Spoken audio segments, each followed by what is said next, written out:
Vem comigo nesse vídeo do Leandro Twin, mas só depois da vinheta. Let me get a beat, I kick it funky like feet. Let me get a beat, I kick it feet like. Let me get a beat, I kick it funky like feet. Melhor divisão de treinamento. Ela vai falar, depende de cada um. Sim, mas eu vou te dar dados para que você consiga montar a sua. Você precisa pensar no seguinte: quando você vai montar um treinamento, você ou junta os músculos sinergistas dos principais, ou você separa. Vamos dar um exemplo. Treinei peitoral Pera aí, vamos com calma, vamos com calma. Beleza, tudo bem. Mas antes de se pensar em conjugar os multiarticulares com os monoarticulares, ou até mesmo os agonistas com os sinergistas, o que significa os agonistas? Aqueles principais que você vai realizar aquele movimento, e os sinergistas são aqueles que auxiliam os principais. Então, se você vai estar realizando peitorais, por exemplo, os sinergistas são tríceps. Se você vai realizar costas, os sinergistas são bíceps. Beleza? Ok. Mas antes disso, o que a gente precisa entender é o seguinte: o que determina o racional ou o que influencia em como eu vou estar separando o número de séries dos exercícios que eu vou estar realizando na semana é o volume total de treino semanal. O que é o volume total de treino semanal? É o quanto o praticante consegue suportar de séries para uma determinada musculatura, se ele for até mesmo treinado, né? Porque a gente sabe que a gente tem a divisão entre iniciante, intermediário e treinado. Agora, se ele for avançado, ou até mesmo um atleta, aí a gente pode utilizar o que a gente chama de volume load, como quantificação do volume total de treinamento. O volume load é o valor matemático que multiplica séries, repetições e cargas, e vai dar um resultado matemático em unidades arbitrárias.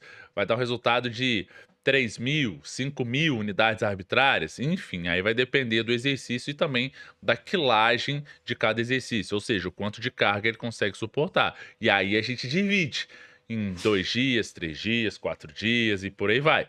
Mas beleza, mas vamos continuar aqui.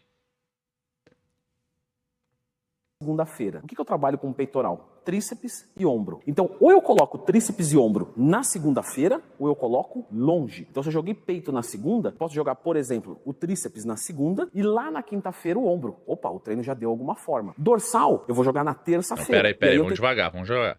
Calma aí. Não necessariamente. Eu respeitosamente discordo. A gente não pode falar, vou jogar lá na quinta. Não. A recuperação, ela é sempre dose dependente. A maioria das pessoas que são treinadas e treinam uma divisão ABC, no qual na segunda-feira pode colocar ombros, tríceps e peitorais, e na terça-feira pode estar treinando com costas e bíceps, e na quarta-feira só membros inferiores, a gente tem que entender o seguinte: se você opta por essa divisão, na segunda, você está fazendo, por exemplo, ombros, peitorais e tríceps, e provavelmente você só vai realizar novamente esse exercício, esse treino, na quinta-feira. Então, como você tem uma divisão aí para os mesmos grupos musculares de 2 vezes na semana, é como se eu pegasse o 100% desse indivíduo e dividisse a quantidade desse volume total, 50% na segunda. E como eu estou dividindo em 50% é um valor de divisão um pouco mais alto. Então, necessariamente, eu preciso de pelo menos umas 72 horas para estar recuperando. Por quê? Porque essa dosagem, ela é de 50%. E aí eu espero 72 horas para treinar na quinta-feira.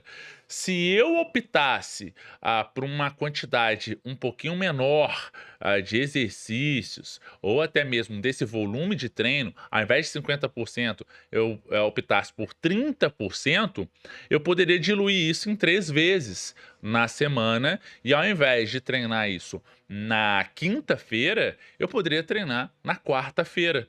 Ou seja, eu poderia ter aí 48 horas de descanso e ter um excelente resultado. Por quê? Porque o descanso, né, ou seja, a recuperação, ela é dose dependente. Se eu fiz somente 30%, eu vou colocar 33, vai, 33,33 para dizer que é como se fosse um terço do volume total semanal. Eu poderia optar por 48 horas, porque essa divisão foi um pouco menor. Então não tem problema nenhum eu treinar 1/3 na segunda, 1/3 na quarta e 1/3 na sexta-feira, visto que eu diluí isso em 33% e com 48 horas tá tranquilo. Thiago, se eu dividir isso para 25%, eu poderia treinar 4 vezes na semana? Poderia, poderia. Por quê? Porque eu diluí um pouco menos. Então, se eu tenho 25%, eu posso sim treinar em 4 dias, um seguido do outro, não tem problema nenhum quanto a isso. Inclusive, se eu dividisse para 20%, eu poderia treinar o mesmo músculo 5 vezes na semana, diluindo isso. Obviamente, um número de séries seria menor, seria muito mais baixo. Então, suponhamos que você tem um aluno aí que seja treinado e suporte aí umas 24 séries por grupamento muscular, no qual ele poderia estar fazendo segunda-feira 3 exercícios de peitorais com 4 séries, e na quinta-feira mais 3 exercícios com 4 séries. Se eu juntar isso tudo, vai dar 24 séries, mas ao invés de fazer essas 24 séries em 2 dias, né, ou seja, 12 e 12, eu opto, sei lá, por, vamos 6, que seja, 6 dias na semana. Nossa, você vai treinar o mesmo músculo todos os dias? Vou, mas a questão é, eu vou colocar um único exercício e realizar 4 séries. Quando eu multiplico isso 6 vezes, vai dar o mesmo número de séries, 24 séries. E aí? E aí que os resultados, que os estudos mostram que o resultado é o mesmo. E até mesmo se você conseguir fazer alternância de segmento, alguns estudos sugerem que isso ainda é até melhor. Então, essa seria até mesmo uma melhor divisão de treino. Mas beleza, vamos voltar aqui. Colocar bíceps, trapézio ou antebraço ali. Ah, coloquei bíceps. Então eu jogo o trapézio e o antebraço, por exemplo, lá para sexta-feira. Na quarta-feira eu vou jogar perna completa. Por quê? Ah, porque com perna completa eu já divido membros superiores em 2 dias, um dia de descanso completo para membro superior e depois eu volto. E aí falta encaixar o abdominal 2 vezes por semana. Mais ou menos aqui em 1 minuto eu montei um treino que não sei se serve para você, mas que conceitualmente ele está correto. Isso com certeza está. Quer conhecer mais? Bom, olha só. Aqui eu mais ou menos projetei um treino. Bom, eu respeitosamente discordo, sem você ter pelo menos o volume total de treino. Ah, mano, mas aqui é só para eu ter uma ideia de como eu dividi. Não, a gente não divide sem saber a capacidade do aluno, sem saber o nível de treinamento e também sem saber a proporcionalidade entre o volume. Isolar trapézio com encolhimento, na minha opinião, é perda de tempo. Porque você tem uma solicitação de trapézio superior em praticamente todos os exercícios de costas. Naturalmente, o indivíduo já tende a ter uma tensão muscular no trapézio muito grande. Naturalmente, as pessoas têm mais receptores androgênicos no trapézio. Inclusive, a galera que gosta do suco, até mesmo as mulheres, se você vê uma mulher que está utilizando um pouquinho mais de suco por aí, você vai ver que o trapézio dela é uma das musculaturas que indiretamente tendem a aumentar, porque o número da expressão de receptores androgênicos no trapézio superior é maior. E, naturalmente, com o mau posicionamento ao longo do dia, por ficar usando o celular ou até mesmo digitando, tende a deixar mais o trapézio tensionado do que relaxado. Então, é muito mais comum você encontrar pessoas tentando ter maior flexibilidade, relaxamento e mobilização miofacial do trapézio como um estímulo mecânico para dar uma relaxada muito maior do que tentar fortalecer essa musculatura. Então, indiretamente, são músculos que já sofrem uma tensão muito grande.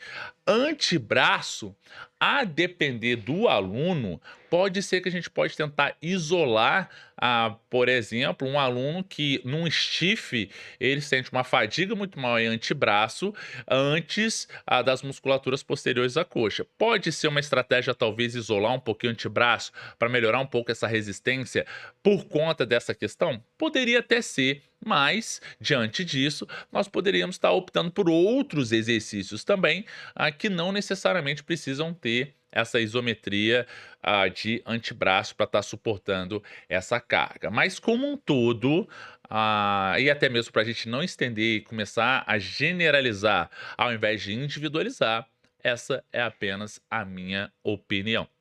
E o que você achou desse vídeo? Respeitosamente, discordei. Mas e você? O que você achou? Coloque aqui nos comentários, por favor. Isso é muito importante, válido, que a gente possa estar discutindo isso. Se você acha importante e que algumas pessoas vão ser contempladas com essa informação, compartilhe esse vídeo. Não deixe de curtir o nosso canal. E também se inscreva para ter mais informações como essa. Eu fico por aqui e a gente se vê no nosso próximo vídeo. Valeu, grande abraço. Let me get a beat